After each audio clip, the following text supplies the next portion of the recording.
already replaced him at the office. I hear his wife is moving out of state to live with her parents. 2 weeks ago, he was working 50 feet away from me, and now it's as if he never existed. It's like a rock falling into the pool of water, and then the water is the same as it was before, but the rock isn't there anymore. Rabbi, I've hardly slept at all since this happened. I just can't stop thinking that it could have happened to me. And a few days later, I would be forgotten, as if I never lived. Shouldn't a man's life be more than that? Now, unfortunately, the answer the rabbi gave him wasn't a very good one. You know, going to work, coming home, reading the newspaper, go to bed, get up, go to work, do the whole thing over and over again, week after week, until you finally get too old and then you die. Solomon is saying, if I look at life without God in the picture, it just seems so futile. Yeah.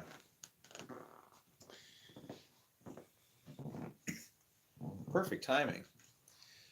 Shouldn't a man's life matter? He said the rabbi didn't give him a very good answer. That's too bad. Here's what I'll tell you about your life. Your life matters. Everybody's life matters. But in this kingdom we're seeking, the only way anything is going to matter is when we all realize that everybody matters. From the greatest to the least, nothing less is acceptable.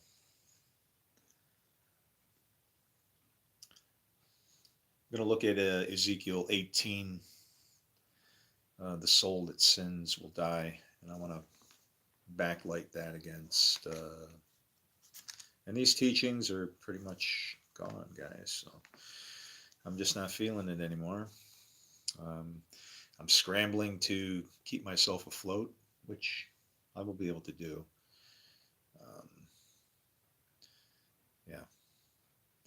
Fulfilling prophecy of dying with nothing and not for myself is not in my game plan, okay? I've fulfilled enough prophecies already. I'll enjoy this one, and you guys can figure it out on your own. But if you look in Exodus, and again,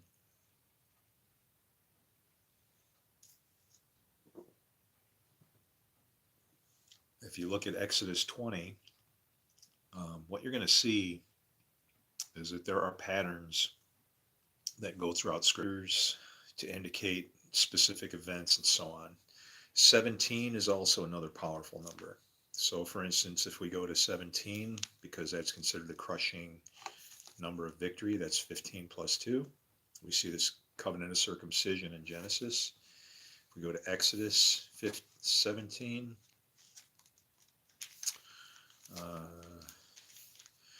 water from a rock. Yeah, that's pretty dramatic.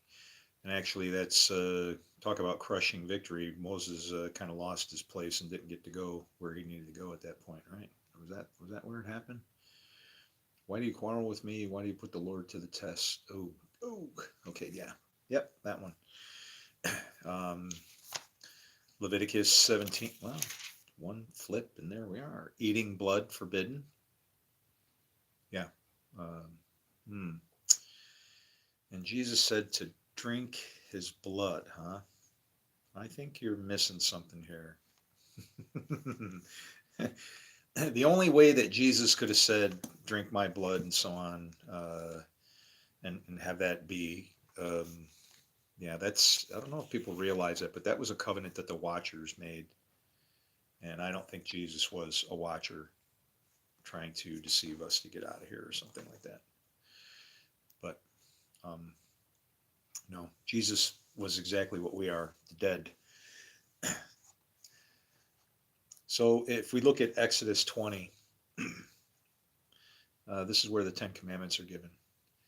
And again, I submit that these commandments cannot be broken. Okay. When he says, I am your Lord, your God, who brought you out of Egypt, you shall have no other gods before me. That shall is not bendable. You do not have any other gods before him. He's the God of all gods. If you try to serve another God, you are not serving a God you know. because he is all knowing. He is the one who knows all the gods. He's the one who produces all the fruit of everything. All knowing. Okay? All knowing is just that. Be like uh, like the divine. I can't even say that. It's terrible. What happens when a man knows a woman? Okay, imagine our Lord with that many relationships going on, connected to everything. That's what all knowing means. Okay, he's producing the fruit everywhere throughout the whole thing. And so to say you can't have any gods before him because he controls what happens even according to those gods, right? Um, you shall not make for yourself an idol, okay, in the form of anything in heaven above or on the earth beneath or in the waters below. Very, very important when you hear that, in the waters below. Do you remember when it says that the earth was watered from below? That's man. Okay, that's man watering the earth. That's your fruit, water coming from you. Water from heaven is doing it God's way. Can you water God's way? Sure. Heavenly water can flow from you if you do the works of God. That's the whole purpose of the sonship. You shall not make for yourself an idol in heaven above or on the earth below or in the or on the earth beneath or in the waters below. So this is to say you kind of don't count, bow down to them or worship them, for I, the Lord your God, am a jealous God. He doesn't want you saying that you are controlling these gods. This is his job. Punishing the children. Wait a minute. Punishing the children for the sin of their fathers to the third and fourth generation of those who hate me. That third and fourth generation is very important because you got a first generation, second generation, and then we flip over and get the third and fourth. Okay, look at your beasts. Notice how the third beast is a man and then an eagle, right? Okay, third and fourth generations, man and eagle. That's when the lights are on, when you become aware. The first two beasts are when you're operating in darkness. But to the third and fourth generation of those who hate me, but showing love to what? 1,000 generations. This is not 1,000 as in a period of years. 1,000 is like a stamp of approval. It's like a mark from God. This is 1,000. It's good, very good. Of those who love me and keep my commandments. And obviously, his mark of approval comes through keeping his commandments. His manifestation, his presence, that is the importance of man. That is how important you are. You literally present a vessel, an altar of earth, upon which is sacrificed your will for his. And it depends on, well, who you call your father. So if we then go to Ezekiel 18, this is interesting because, again, when we look back here in Genesis, what do we see? Punishing the children for the sin of the fathers. Now, I want you to notice it says sin of the fathers, not their fathers, the fathers. Okay? There are two fathers. There's Father God and Father of lies. These fathers, the children get punished for what if the fathers sin, because then it's a war between a father and a son. You've basically corrupted yourself. You're working for the other father. Literally, everything cut in half in that way. The word is divided specifically, purposefully, right dead in half, and has been for millennia, right in front of our face. We're fighting each other, and we can't fight against this book. Proverb about the land of Israel. Remember, Israel is not a place. It is a person that obeys all the laws of God to the point where that person realizes that God will prevail. If I do exactly what God wants and I hang in there to the end, if I persevere, I can expect that he will bless me. That is the point of Jacob's renaming when he was called Israel. So when it says this, what do people mean by quoting this proverb about the land of Israel? It is literally speaking and talking about people that are of Israel. These are people that are of Israel, referring to persons that follow the law, that love the Lord our God. I would hope that they believe in the Messiah. Um, and spiritually and symbolically are represented, these people are, as represented as sons, daughters, the obedient, those who are widows. In other words, they don't even know God.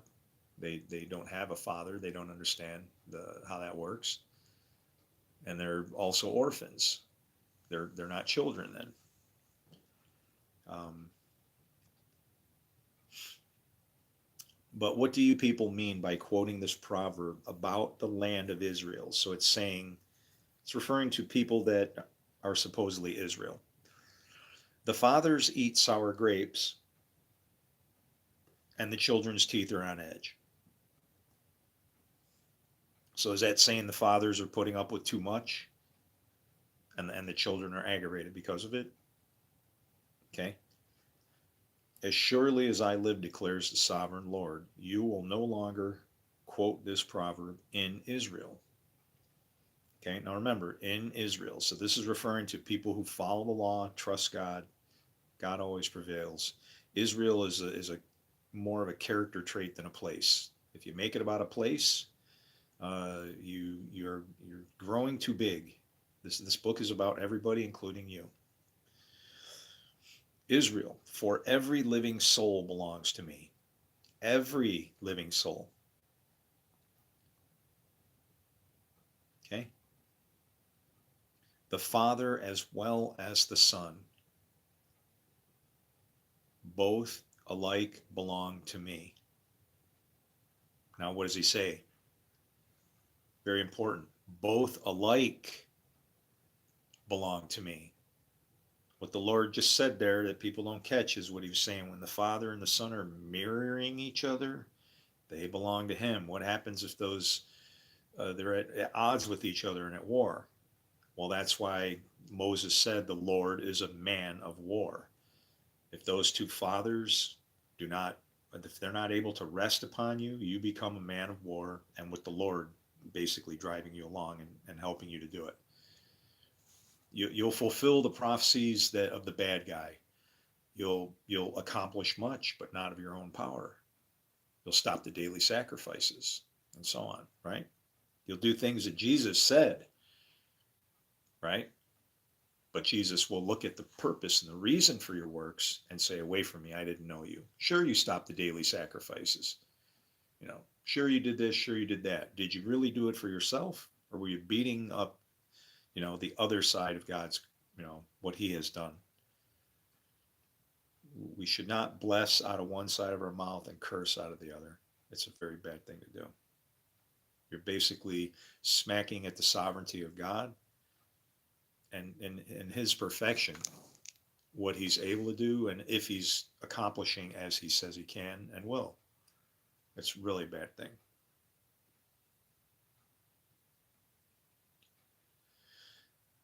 Both alike belong to me. The soul who sins is the one who will die. So right there, we can see where in Judaism, while they believe that man basically has two different souls inside. He has like an animal soul and a godly soul.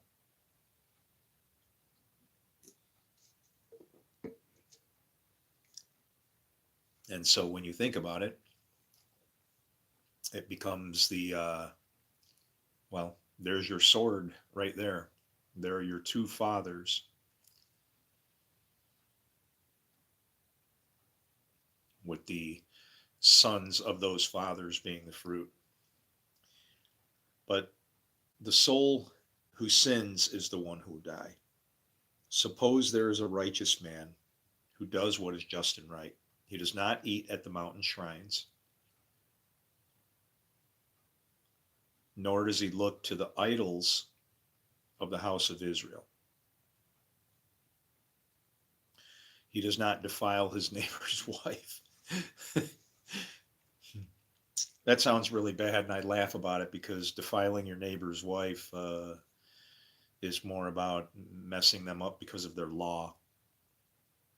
This would be like telling Pharaoh that your law was your sister or something, and then he does something that the law is between the two is comparable, and it's upsetting to him because he, even the Pharaoh knew he was serving the God of all gods. He was serving the God of gods.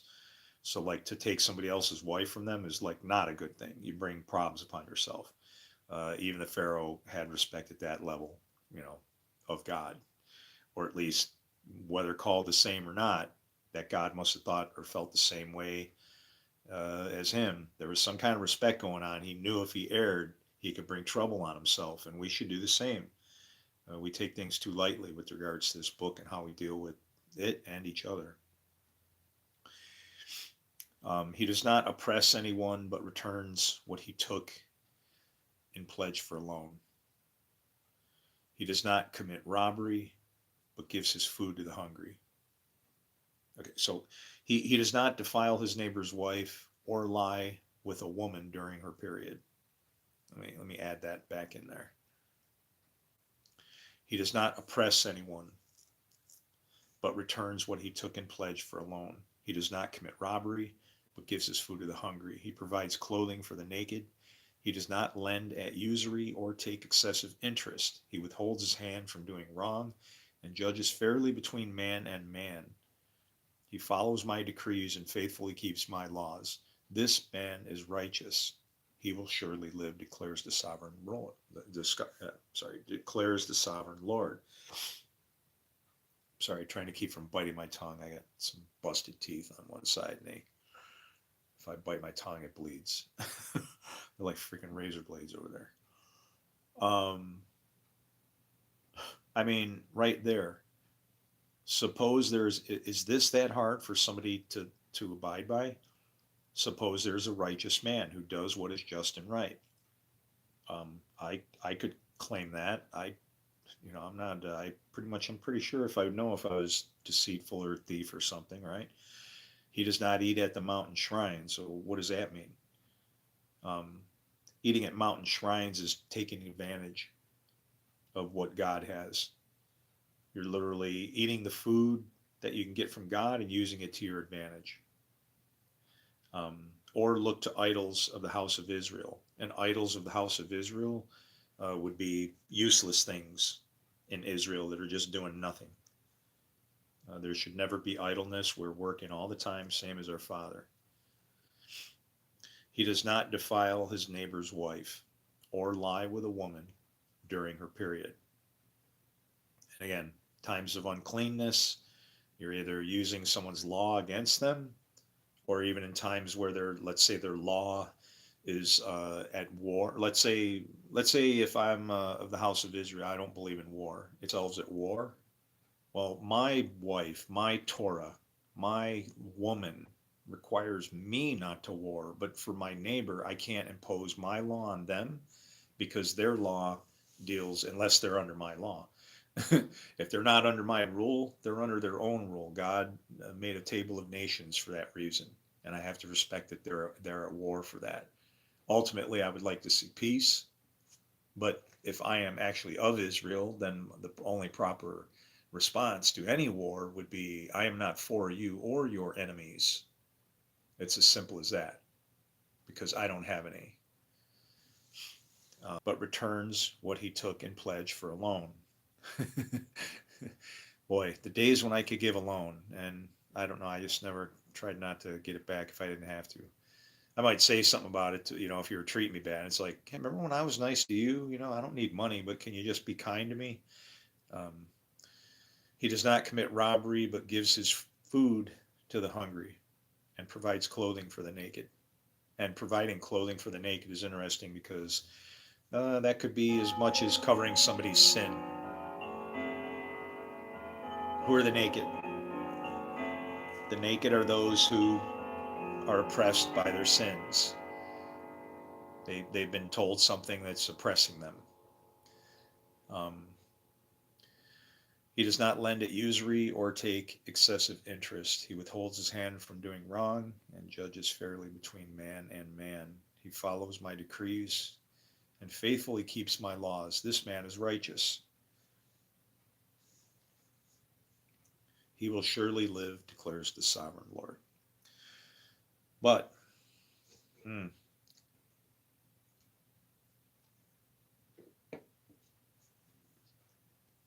suppose he has a violent son who sheds blood or does any of these other things, though the father has done none of them. And what's being described here would be a rebellious son. Okay? There are actually two ways you can see this rebellious son. It could be rebellious against God, where somebody that is supposed to be doing good does violence. But what happens when somebody who is supposed to be violent refuses to do violent, though their father is calling them to do it? Okay? So when this person, don't think of it as merely how it reads in the context in a one-way sense. Everything is two-way. If the son is against the father, there's a good father and a good son against him in a bad way, but there's also a bad father with a bad son who has rebelled and is now a good son because he has rebelled against the bad father. This is the war against the war between the father and the son that Jesus was talking about. He wasn't talking about breaking up families and things like that. The war between a father and a son is between you and the devil. And that's the war that Jesus came to start. He wants you to be at odds with your father, that you would be a good son, that you would be reborn and be annexed or um, grafted into. Anyway, he does not oppress anyone. He returns what he took for a pledge, for a loan. I'm on loan to you guys, okay? Suppose he has a violent son who sheds blood or does any of these things, other things, though the father has done none of them. He eats at the mountain shrines, okay? He's taking advantage of people. He defiles his neighbor's wife, joins in with her, or helps him in his troubles in a negative way, okay? He oppresses the poor and the needy. Who are the poor and the needy? Those are the ones that don't know our God. If they don't know our law and how it is that we follow our God, how can we oppress somebody that doesn't know him? This is the doctrine and the way of the Essenes. The Essenes, if you actually were having trouble and struggling, and the Essenes understood that you knew the law, you understood what the law was, what would happen is they would not assist you. They would say, well, this person professes to know our God, and so we have to give space for our God to deal with this person. We're just gonna, we don't have to worry about this one. He belongs to us. God will take care of it. They know what they're doing, supposedly, right? We'll let them go. However, if in the same instance there was somebody that was struggling, everybody that binds us unequivocally and equally under the law is the fact that um, it's like there's no way to break it. If you sin, you're under the law. And so when this other person is sinning in that way, to oppress them because they don't understand our law just would be wrong. It's just wrong to do that. He commits robbery. Well, and that's basically what basically happens there is if you're not helping somebody that doesn't know, that is kind of a certain kind of robbery, right? You're taking advantage of somebody. He does not return what he took in pledge. He looks to the idols. He does detestable things. He lends at usury and takes excessive interest. And the whole reason for not taking interest in that way is because when you take the money for the deeds that are done, you're basically saying that God wasn't involved in it. The purpose of it wasn't to just do good, that he could be glorified. When you're claiming it and storing that, now you make a lot of money and your purpose is just to throw it all right back out there. That's fine. But if you're looking to get rich for yourself, house upon house, build upon build, with no room or nothing left for anybody else, that's not a good thing. And that can happen. You can accomplish that in a godly manner. It actually, Bill Gates is a good example of doing and living in the format of God. Whether or not his deeds are godly, that's for God to decide. I don't decide any of that, but the reason he's successful is because he proceeded in his life in this very same way that God does. He ran his initial company ran without a time clock. He just expected you to show up when you needed to show up. He didn't care if you were how you were dressed as long as you weren't naked. And whenever you found trouble, he expected you to warn all your friends and document it and so on, so that there wouldn't be any blood on anybody's head. He very, very systematically liked scripture. I don't know if he knew that when he started, but yep, very, very obvious as to why he was successful. And you could be too. But, when you get somebody at the top, if they're withholding all the funds, that's, I don't know. It's an opportunity to become a king, but you have to do it for the right reasons, right? I don't know what Bill Gates' intentions are. If he has done bad things, it's probably based more on poor planning and stupid decisions than and not adhering and considering God would be the problem. Much in the same way that the United States got itself into trouble with the food pyramid after Eisenhower had his heart attack. We adopted a food pyramid from a country where we thought it was going to be beneficial to us because the populace in that area had no instances of cardiac problems and so on. It looked like it was going to be a good thing. Well, we forgot about God, or who I didn't, but whoever decided to go over there to do the research, well, they forgot about God, and subsequently we wound up eating what is a Lenten diet, um, stripped of all the healthy, proteins and fats and things like that. And it's just solid bread and grains and junk, and that's not good for us. But we'll figure it out. We always will. He loves us. He'll beat us and slow roast us until we can figure it out.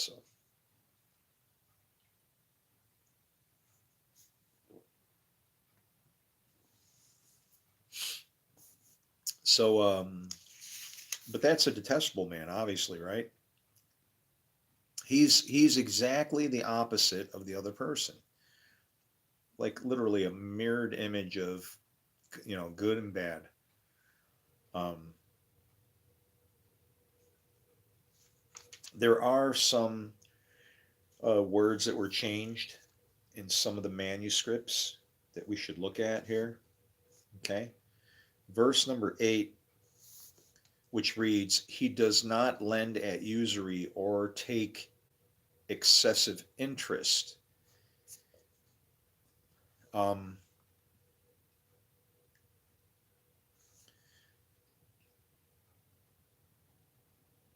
it says, "or take interest,"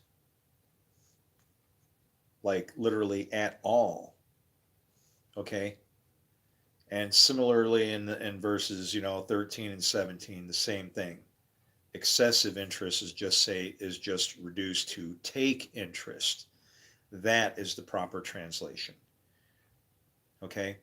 I say that all the time when I'm dealing with people. Woo! Amazing. It's amazing you don't realize what resources you have. And sometimes it's good when it's like a house, because people can't really steal your house from underneath you. That takes some effort. So, but yeah,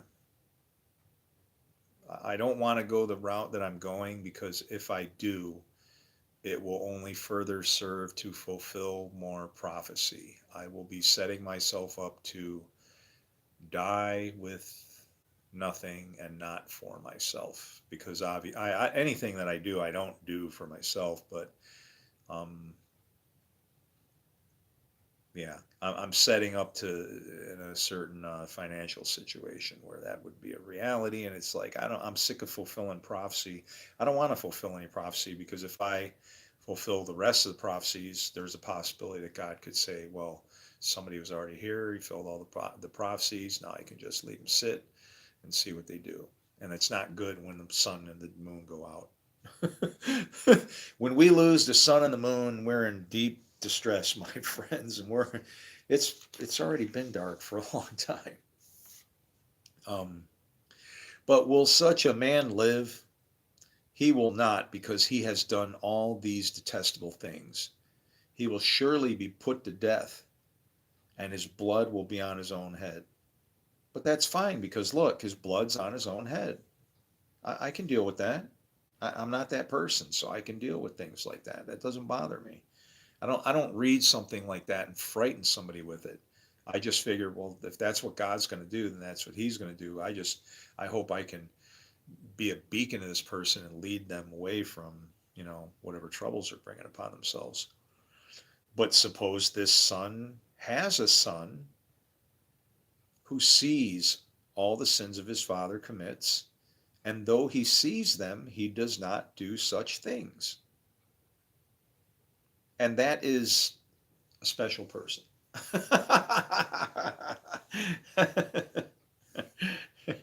The person who doesn't, wind up like their father, that's really strange. And you know what?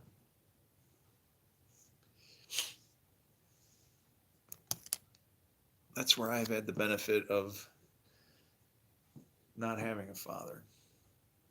I haven't had a father in this place, really.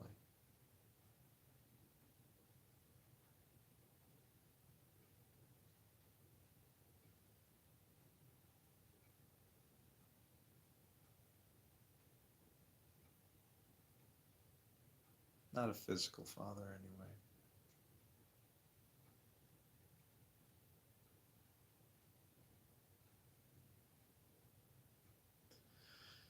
Oh, man, I'm glad this is over.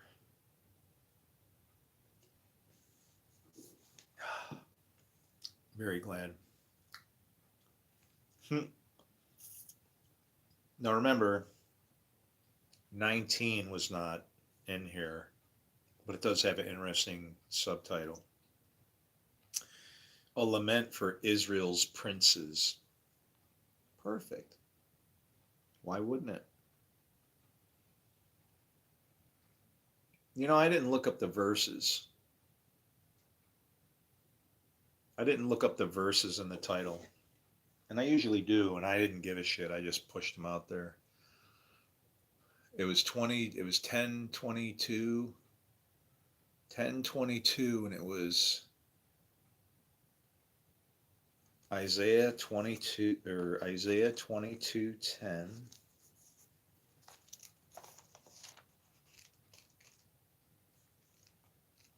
I don't even know if 22:10 exists. If not, it's 22:1. 22:10.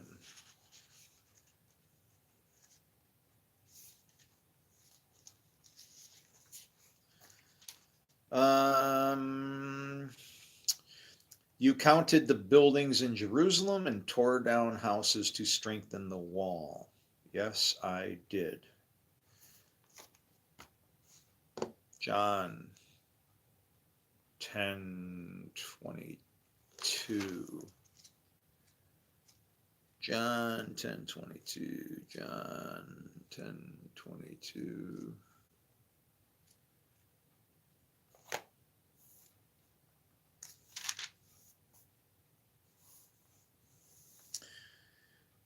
Then came the feast of dedication at Jerusalem. It was winter. It is. Revelation 22:10. This is how he talks through me, guys. I'm sorry you don't see it.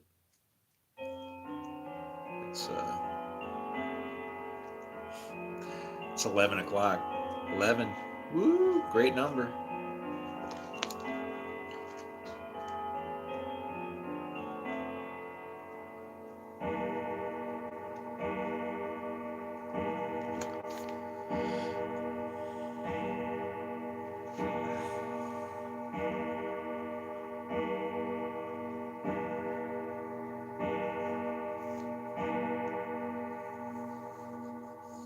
Okay. I'm going to apologize first before I read this. This is not my fault. Okay. You have my phone number, 716-229-1343. I'm a prophet. I'm a prophet of Israel. Um, then he told me, do not seal up the words of the prophecy of this book, because the time is near.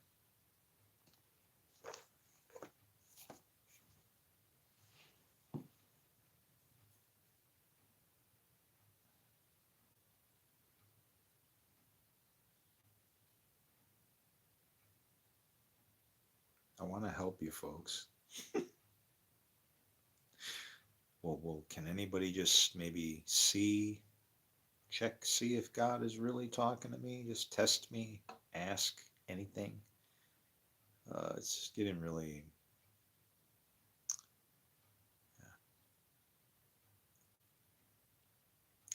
I don't want any book deals. I don't need money.